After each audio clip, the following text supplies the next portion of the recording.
O Senhor esteja convosco, Ele está no meio de nós. Anúncio do Evangelho de Jesus Cristo segundo São João, capítulo 19, versículos de 1 a 11. Glória a vós, Senhor. Pilatos então tomou Jesus e o mandou flagelar. Os soldados, tecendo uma coroa de espinhos, puseram-lhe na cabeça e jogaram sobre ele um manto de púrpura. Aproximando-se dele, diziam: Salve, Rei dos Judeus! E o esbofeteavam. Pilatos de novo saiu e lhes disse: Vede, eu vos trago aqui fora para saberdes que não encontro nele motivo algum de condenação. Jesus então saiu, trazendo a coroa de espinhos e o manto de púrpura. E Pilatos lhes disse: Eis o homem. Quando os chefes dos sacerdotes e os guardas o viram, gritaram: Crucifica-o! Crucifica-o! Disse-lhes Pilatos: Tomai-os vós e crucificai-o, porque eu não encontro nele motivo de condenação. Os judeus responderam-lhe: Nós temos uma lei, e conforme essa lei ele deve morrer, porque se fez filho de Deus. Quando Pilatos ouviu essa palavra, ficou ainda mais aterrado. Tornando a entrar no pretório, disse a Jesus: De onde és tu? Mas Jesus não lhe deu resposta. Disse-lhe então Pilatos: Não me respondes? Não sabes que eu tenho poder para te libertar e poder para te crucificar? Respondeu-lhe Jesus: Não terias poder algum sobre mim, se não te fosse dado do alto. Por isso, quem a ti me entregou tem maior pecado. Palavra da salvação. Glória a vós, Senhor.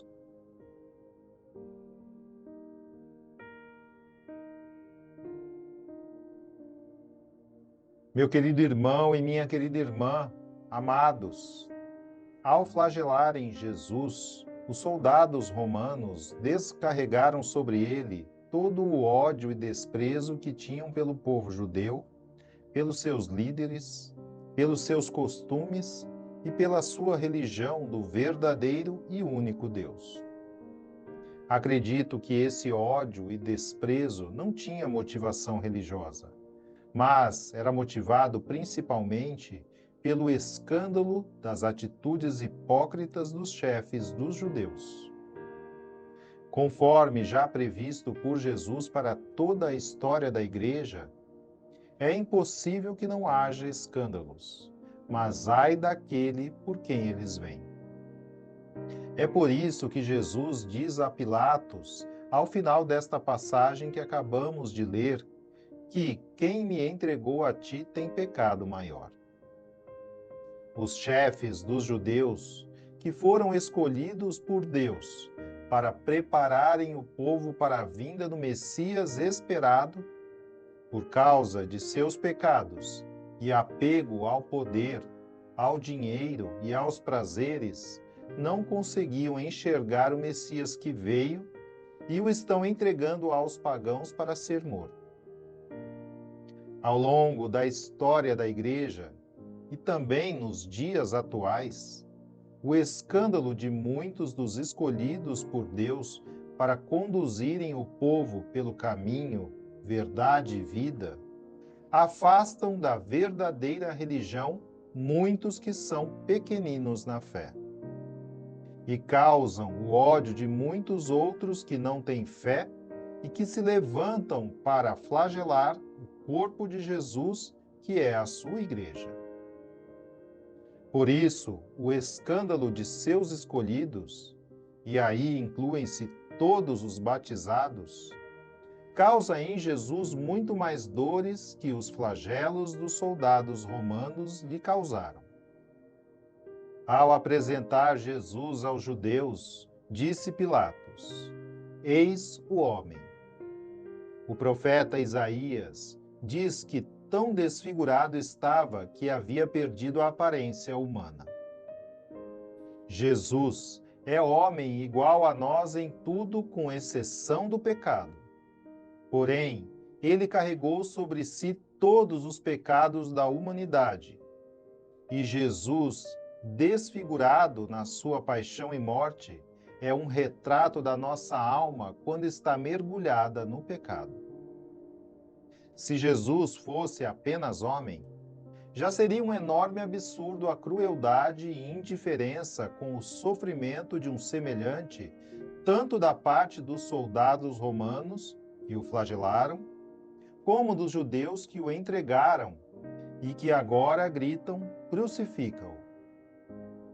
Isso nos mostra a que ponto de falta de empatia, de compaixão e de amor ao próximo pode chegar um ser humano desfigurado pelo pecado. Os soldados romanos, de modo sarcástico, proclamam uma verdade: que aquele homem desfigurado diante deles, coroado de espinhos e com manto púrpura, é realmente o rei dos judeus, ou seja, é o Messias que eles tanto esperavam. Mas Jesus é muito mais do que isso. É também aquilo que os judeus não esperavam. Ele é o Rei do universo, o Rei dos reis, nosso Senhor e Criador. Por ele e para ele todas as coisas foram feitas. Ele é o Verbo de Deus que se fez carne e habitou entre nós. Na sua ignorância, Pilatos acha que tem algum poder sobre Jesus. Aliás, os judeus que estão mendigando a Pilatos a morte de Jesus também acham que tem algum poder sobre ele. Mas a verdade é que Jesus, em obediência ao Pai, está entregando livremente a sua vida para a salvação de muitos, tanto de judeus como de pagãos, que se converterem para formarem um novo povo de Deus, que é a Igreja. Somos a continuidade do povo de Deus do Antigo Testamento, mas agora não mais fundamentados sobre as 12 tribos de Israel, mas sim sobre os 12 apóstolos. Não mais com o vínculo de sangue da descendência de Abraão, mas com o vínculo da fé e do sangue e da água jorrados do lado aberto de Jesus na cruz, de onde brotou os 7 sacramentos da Igreja.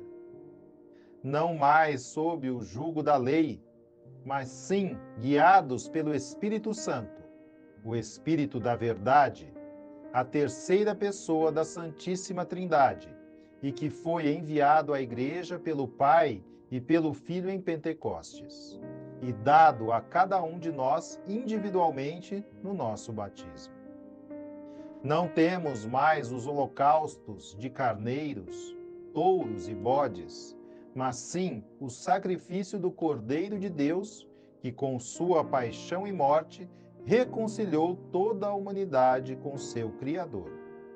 Sacrifício único e definitivo, mas que se faz presente e atual, de forma incruenta, na celebração da Santa Missa. Deus não está mais distante de seu povo, mas ele veio até nós, se fez carne e habitou entre nós. É o Emanuel, Deus conosco, que está presente no mundo através da sua Igreja, nos sacramentos, especialmente no Santíssimo e Diviníssimo Sacramento da Eucaristia, onde, nas espécies do pão e do vinho, após a consagração, já não são mais pão e vinho, mas sim o corpo, o sangue, a alma e a divindade de nosso Senhor Jesus Cristo. Seja louvado o nosso Senhor Jesus Cristo, para sempre seja louvado. Amém.